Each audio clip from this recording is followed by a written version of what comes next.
Praise the Lord. मैं आपको स्वागत करता हूं फिर से और एक नई वीडियो में। मैं आज आपको बताऊंगा कि इसहाक के मरने के बाद उसका दो पुत्र एसाव और याकूब, उनको दो संपत्ति जितना भी इसहाक का था वो कौन ले गया था। सारी संपत्ति का मालिक कौन था, याकूब था या एसाव था। आपको लगता होगा कि एसाव नहीं, याकूब ही होगा। तो इस वीडियो को अंत तक बने रहे। उससे पहले मैं आपको एक रिक्वेस्ट करता हूं कि वीडियो को सब्सक्राइब करें और ज़रूर अंत तक देखना। हालेलुया। इसमें लिखा गया है कि जब इसहाक मरने पर था, जब बूढ़ा हो गया, तब याकूब और एसाव को ये पता चला कि मेरा पिता बूढ़ा हो गया और मरने पर था। उस समय एसाव एदोम देश में रहता था और अपने बेटे और सारे लोग को लेकर वो कनान देश में चला आता है अपने के साथ। उसके बाद याकूब भी अपने पिता को देखने के लिए वो भी कनान देश में आता है। तब एसाव ने और याकूब ने जगह चले जाते हैं जहाँ अपने पिता इसहाक जहाँ मरने पर था। हालेलुया। उसके बाद याकूब को इसहाक ने कहता है कि अपने बेटे को ले आ ताकि मैं मरने से पहले उनको आशीर्वाद दूं। और याकूब ने जाकर अपने 11 बेटे को ले आता है। उसके बाद वो आशीष देता है। उसके बाद एसाव के पुत्रों को भी इसहाक आशीष देता है। हालेलुया। और जितने भी उसके बाद उसकी दोनों पुत्र यानी एसाव को और याकूब को भी आशीर्वाद देता है और कुछ बोलता है और उसी समय वो मर जाता है। हालेलुया। तो मरने के बाद, इसहाक के मरने के बाद क्या हुआ मैं आज आपको बताऊंगा, वही बताऊंगा। हालेलुया। और इसहाक के मरने पर उसने अपनी गाय बैल और अपनी संपत्ति और अपना सब कुछ उसके पुत्र के लिए छोड़ दिए। यानी दो लोग एसाव थे, याकूब था। और एसाव ने याकूब से कहा, सुन, जो कुछ हमारे पिता का रह गया है उसको हम 2 भाग करके बांट ले और मैं ही चुन सकता हूँ। और याकूब ने कहा, हम वैसा ही करेंगे, क्योंकि एसाव बड़ा था। हालेलुया। और याकूब ने जो कुछ इसहाक कनान देश में रह गया था और गाय बैल और भूमि संपत्ति और सब लेकर एसाव और उसके पुत्रों के सामने 2 भाग करके रख दिया। और एसाव से कहा, देख, ये सब कुछ तेरे सामने है, तू अपने लिए चुन लेना, आधा जो तू लेगा। तब याकूब ने एसाव से कहा, जो कुछ मैं तुझसे कहूँगा उससे सुन ले कि स्वर्ग और पृथ्वी के परमेश्वर यहोवा ने हमारे पुरखाओं इब्राहिम और इसहाक से कहा कि मैं ये देश तेरे वंश को सदा के लिए दूंगा। हालेलुया। अब जो कुछ हमारे पिता का रह गया है वो सब तेरे सामने है और ये सारा देश तेरे सामने है। जो कुछ तू चाहता है उनमें से चुन ले। ये कौन कहता है? याकूब कहता है, यदि तू चाहे तो इस सारे देश को अपने के लिए और अपने वंश के लिए सदा के लिए चुन ले ले और ये धन मैं लूँगा। उसने धन संपत्ति, गाय बैल भेड़ बकरी एक साइड में रख दिया, दास दासी को। और जो कनान देश थी वो जो देश थी वो कनान देश थी। परमेश्वर ने कहा कि सारे देश को मैं तुझे दे दूंगा। परमेश्वर ने जो कहा था इब्राहिम इसहाक को, और याकूब यही कहता है कि मैं ये देश सारे देश में ले लूँगा, या तो तू सारे देश में ले जा या तो मैं धन संपत्ति को लूँगा। ये कहता है चाहे तो ये धन अपने लिए और अपने देश के लिए, अपने वंश के लिए सदा के लिए तू ले जा, नहीं तो मैं ले लूँगा। जो कुछ तू करना है बोल कि तुझे धन संपत्ति चाहिए या गाय बैल भेड़ बकरी या इस देश को चाहिए। हालेलुया। ये याकूब कहता है।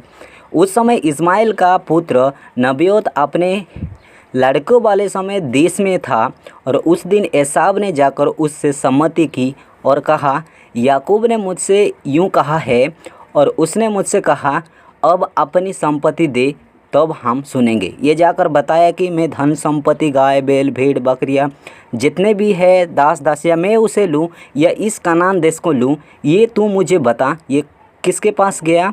एसाव ने इस्माइल के पुत्र नबयोत के पास गया और वो क्या सम्मति देता है? नबयोत ने कहा, ये क्या है जो याकूब ने तुझसे कहा? देख, कनान देश सब बच्चे अपने देश में निडर बसे हुए हैं और याकूब ने कहा है कि वो अपने वंश समेत उसका अधिकारी नहीं रहेगा, इसलिए अब जाओ और अपना सब कुछ ले ले। उसने कहा, जा और जो कुछ भी धन संपत्ति है उसे तू ले ले और याकूब को ये सारा देश दे दे और अपने भाई याकूब को उसके कहने के अनुसार ये देश में रहने दे। तब एसाव उठकर याकूब के पास लौट आया और इस्माइल के पुत्र नबयोत की सारी संपत्ति के सम्मति के अनुसार किया। और एसाव ने सब धन जो इसहाक छोड़ गया, अर्थात अर्थात प्राणी और पशु और गाय और बैल और धन संपत्ति और सब धन ले लिया, उसने अपने भाई याकूब को कुछ ना दिया। और याकूब ने मिस्र के नाले से लेकर फरात महानद तक कनान देश का सारा देश ले लिया और अपने वंश के लिए सदा के लिए ले लिया। और याकूब ने अपने भाई एसाव से मकपेला की गुफा भी ले ली, जो हिब्रोन में मकपेला की गुफा है, जिसे इब्राहिम ने एप्रोन से अपने और अपने वंश के लिए सदा के लिए मोल लिया था। और याकूब ने ये सब बातें मोल लेने की पुस्तक में लिखी और उस पर हस्ताक्षर भी किए और 4 विश्वास योग्य गवाहों के सामने इन बातों की गवाही दी। और जो बातें याकूब ने पुस्तक में लिखी वे ये है कि कनान देश और सारे सब हमेशा के लिए उसके बच्चे के लिए और अपने बाद अपने वंश के लिए हमेशा के लिए वो ले लिया। और याकूब ने अपने भाई एसाव से मकपेला की गुफा भी ले ली, जो हिब्रोन में कहलाता है कि गुफा है, जिसे इब्राहिम ने एप्रोन से अपने और अपने वंश के लिए सदा के लिए मोल लिया था। और याकूब ने ये सब बातें मोल लेने की पुस्तक में लिखी और उस पर हस्ताक्षर भी किए और 4 विश्वासयोग्य गवाहों को सामने इन बातों की गवाही दी कि तूने जो धन संपत्ति गाय बैल भेड़ बकरी ले लिया और इसे लिख और तू चला जा और मैं इस देश का अधिकारी होता हूँ। और वो लिखा, हालेलुया।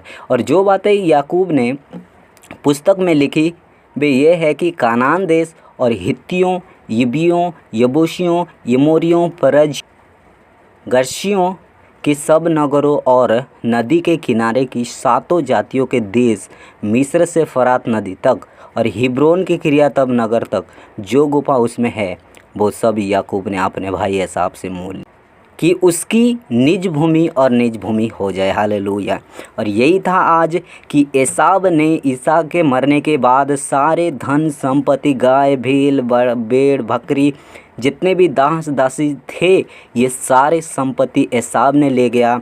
और वो कनान देश जो परमेश्वर ने इब्राहिम को कहा था कि मैं इस देश को तेरे बच्चे को और तेरे वंश को दूंगा, ये याकूब ने इस सारे देश का मालिक हो गया, हालेलुया। मैं फिर से, मेरा उम्मीद है कि आप कुछ सीखे होंगे। अगले वीडियो में मैं आपको स्वागत करता हूँ। आमीन।